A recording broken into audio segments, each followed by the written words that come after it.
มาให้กันเลยบามาให้ทานผู้ชมเนาะ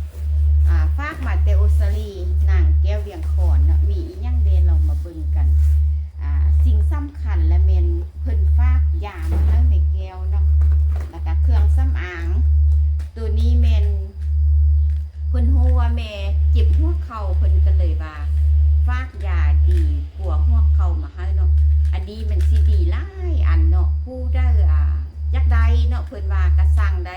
อยู่คุณประมาณ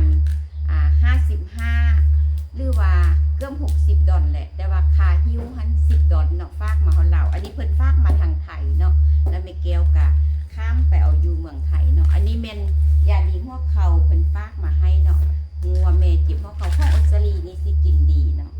แล้วก็ตัวนี้แม่นกัมมี่เนาะกัมมี่คอลลาเจนตัวนี้นะกัมมี่คอลลาเจนมันสิเป็นกัมมี่สิเลยนะเพิ่นมากินลองเบิ่งไอ้หอมเนาะแม่แก้วกินยาแขะลูกก็เลยว่าฝากอันกัมมี่คอลลาเจนนี้มาให้แนวเป็นอันนุ่มๆเนาะโดยเพิ่นฝากมา2 อันมีแต่ยาเนาะแล้วก็ตัวนี้แม่นนมเนาะนมอัดเม็ดเข้มข้นอันนี้นะนมอัดเม็ดเข้มข้นโอ้ไข่กับอะไรนี่ โอ้ไข่ไรนี่เป็นนมอัดเม็ดเข้มข้นเนาะตัวนี้เพิ่นว่ามันสิเข้มข้นกินได้แต่ว่าราคาเท่าไรเพิ่นยังบ่บอกเพิ่นว่าลองเอาไปให้คนเฒ่าคนแก่ทั้งกินลองเบิ่งเพิ่นว่าเอามาถ้าผู้ใดอยากได้ก็สั่งอีเมลมาเด้อมันเป็นนมพ่งอัดเม็ดเนาะเข้มข้นอันนี้เพิ่นวิกเนาะเพิ่นฝากมาให้เลยง่ายอันนี้ละเมนวิตามินซีเนาะวิตามินซีของออสเตรเลียเบิดเนาะอันนี้นะอันนี้เมนกัมมี่ไม่ยังเกาะเพิ่นว่าไบโอติกบอกไบโอติกนี้มันดีอีหยังแดไปแก้วสิไปค้นคว้าใน Google ว่าไบโอติกนี่มันดีอีหยังแดเนาะโดยได้อันเพิ่นฝากมาให้นมพ่มอัดเม็ดนิกากินแล้วมันซึมซาบสู่กระดูกเลยเนาะไวทองไวสำหรับเห่านี้มันเป็นไวที่ว่ากระดูกเห่ายักพลอยยักบางนะคันโบหักซ่ามันกระซีผูกพลอยง่ายเนาะแล้วเพิ่นกระฟากขิมทาหน้าเนาะสำหรับผิวแห้งผิวปกติมาให้แม่แก้วนี่นะเพิ่นฟากมาให้ลองเบิ่งแม่แก้วซาดีและซีบอกโตเด้ออันนี้เพิ่นฟากมาให้เนาะลายแล้วก็มีโลชั่นเนาะโลชั่นทาหน้านี่แหละน้ำผึ้งเนาะเพิ่นว่าหมู่อีแม่ผู้ใดอยากได้เราสั่งเฮาสิฝากไว้ให้ว่าซั่นแต่ว่าเท่าได้บุเพิ่นก็บ่ฮู้มีแต่ว่าผู้ใดอยากได้แล้วก็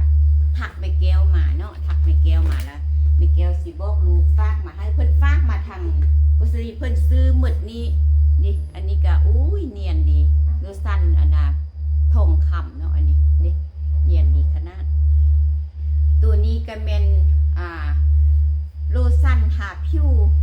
เมล็ดอัลมอนด์เนาะเพิ่นว่าทาผิวยังก็ได้ผิวหน้าผิวกายก็ได้เนาะกระปุกละกิโลเพิ่นว่านี่นะยันฮอดกิโลพุ่นแหละมี2 กระปุกเนาะเพิ่นฝากมาให้ตัวนี้นะหลายอันเลยเพิ่นฝากมานะนี่แล้วก็ตัวนี้เป็นแนวล้างหน้าเนาะมันเป็นเซตเดียวกันกับตัวนี้เนาะเป็นแนวล้างหน้าเฮ็ดให้หน้านุ่มหน้าเนียนโดยกระซิเหมือนแต่ตัวนี้เนาะอันนี้เพิ่นฝากมาไล่เพิ่นว่ามีผู้ใดอยากได้กะทักหาอีเมลนะเฮาสิส่งมาให้เพิ่นซื้อหมดนี้ประมาณ$500เนาะ$500แล้วค่าฝากท่านประมาณเท่าใด$200เนาะเพิ่นฝากมาให้โดยผู้ใดอยากได้กะทักไปแก้วเข้ามาได้เด้อวิตามินที่ว่าทาผิวก็มีอยู่เนาะเพิ่นว่านะแต่ว่า